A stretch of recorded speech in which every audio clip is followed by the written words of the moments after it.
Hey guys, let's get more news about Steelers, but first, don't forget to subscribe and leave your like. Steelers Mike Tomlin under fire after slow start in Colts loss, getting old.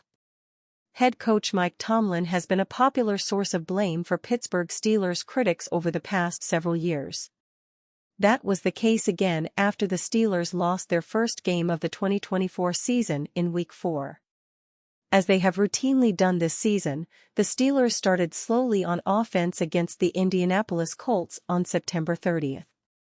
But the defense played poorly in the first half as well, allowing more points than it had in the previous two games combined. The end result was a 17-point hole for the Steelers, which the team never climbed out of in the 27-24 loss. There was plenty of blame for how the players performed. But Tomlin received some of the harshest criticism after the defeat. Whether it's Smith or Tomlin, these ultra-conservative game plans to start games are getting old, wrote Fittipaldo. The defenses know exactly what's coming, and Smith had no answers, at least in the first halves of these games.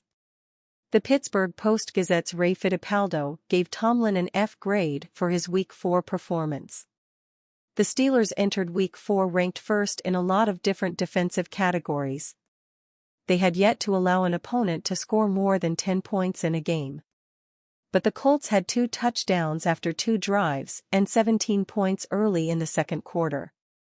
While the offense started slowly again, not scoring a touchdown until the third quarter, the Pittsburgh Tribune Review's Mark Madden argued Tomlin and the defense lost the game. "I thought the defense was awful passive," Madden said on this week's Madden Monday podcast. "I don't think they were aggressive at all. They kind of laid back. And I thought it'd be all over Flaco. I saw nothing exotic on defense. You know what they need to do? They need to move, TJ, Watt around.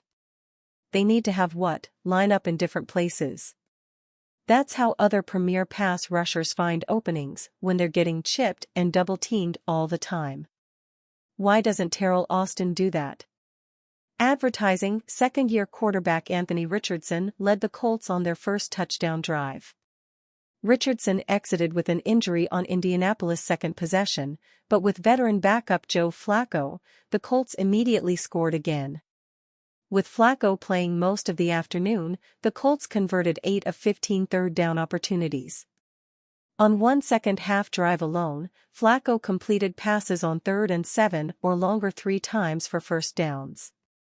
Steelers Wire's Kurt Popejoy put Tomlin on blast for how the team handled Flaco replacing Richardson. "The notion that a unit claiming to be the best defense in the NFL couldn't adjust to Flaco quickly enough to keep themselves in the game is crazy in today's NFL," Popejoy wrote. The Colts kept the Steelers' pass rush in check and Pittsburgh seemed lost as to how to cover a group of Colts receivers who were off to a very slow start this season. The Steelers' head coach didn't just fall short in his game plan and in-game adjustments. During Week 4, he also struggled with play calling, clock management and challenge decisions. Steelers Depot's Alex Kozora took issue with 5 strategical choices Tomlin made during the loss. Next man up for Steelers after Daniels tears Achilles. For a team so determined to run the ball, the Pittsburgh Steelers can ill afford to lose offensive linemen to injury. But adversity has struck the Steelers' offense all season, from delaying quarterback Russell Wilson's Pittsburgh debut to taking down running back Jaylen Warren. The offensive line had seen a similar fate. Starting center Nate Herbig is out for the season, and first-round rookie right tackle Troy Fautanu was recently placed on injured reserve. On Sunday, the Steelers' misfortune continued. In Week 4's 27-24 road loss to the Indianapolis Colts, right guard James Daniels tore his Achilles, per Jeremy Fowler. The injury now marks the 4th starting lineman to miss significant time, 3 if one considers Herbig to have simply been keeping Zach Frazier's seat warm. Herbig, Fautanu, and left guard Isaac Seumalo are all out, leaving Pittsburgh with several second-stringers up front. Daniels was replaced by backup lineman Spencer Anderson. However, he may not be the season-long replacement at right guard. Anderson spent the first 3 games at left guard in Sumolo's place. He struggled, and fourth-round rookie Mason McCormick took the start at left guard on Sunday. Moving forward, the expectation is for McCormick to take Daniels' place at right guard, per Nick Farabaugh. There's reason to believe McCormick can turn himself into a useful starter for the Steelers, and that starts with elite athleticism. With top-end speed, burst, and agility, McCormick has the physical tools to play at this level, although he has looked rough around the edges in limited playing time. Ben Roethlisberger says Joe Flaco makes me more nervous for Steelers than Anthony Richardson. Colts QB Joe Flaco carved the Pittsburgh Steelers up a bit on Sunday, even if his numbers weren't eye-popping. That is just what former Steelers QB Ben Roethlisberger feared when his old nemesis checked into the game. Indeed, he would have preferred to see Colts starter Anthony Richardson play the whole game. Having Joe Flaco in the game makes me more nervous than having Anthony Richardson in the game, Roethlisberger said on his Footballin' podcast yesterday while reviewing the Steelers' loss to the Colts. Joe's not gonna beat you with his legs. But you have a guy that can sling the ball. Made me nervous, and sure enough, Joe did it. Richardson left the game in the first half due to injury, with Flaco playing most of the way. He went 16 of 26 passing for 168 yards, throwing 2 touchdowns. On the whole, he played efficient football, even with occasional clunkers. He now has the 3rd most touchdown passes against the Steelers in NFL history, by the way.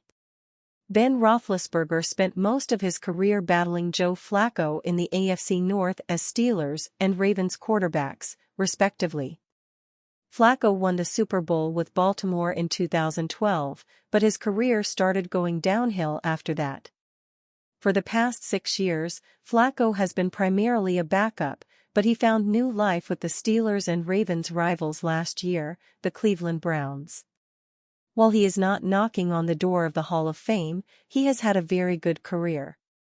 And Flaco gave the Steelers problems on Sunday, as the scoreboard tells us. Joe picked up some huge 3rd downs, Roethlisberger noted, including 4 on one drive. Every time that there was a 3rd down, I was nervous. I'm like, Joe's gonna get this. Though he is retired, Roethlisberger attended the Steelers game on Sunday and greeted Flaco after the game. I said, Joe, when you came in the game, I just had a bad feeling. And he goes, can you believe it?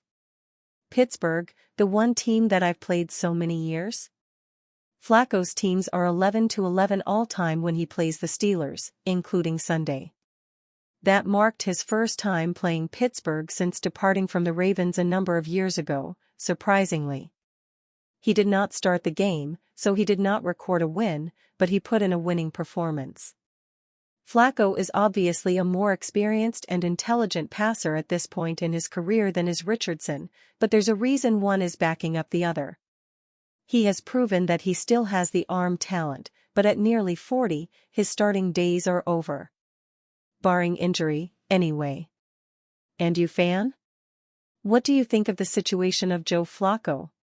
Leave your opinion in the comments.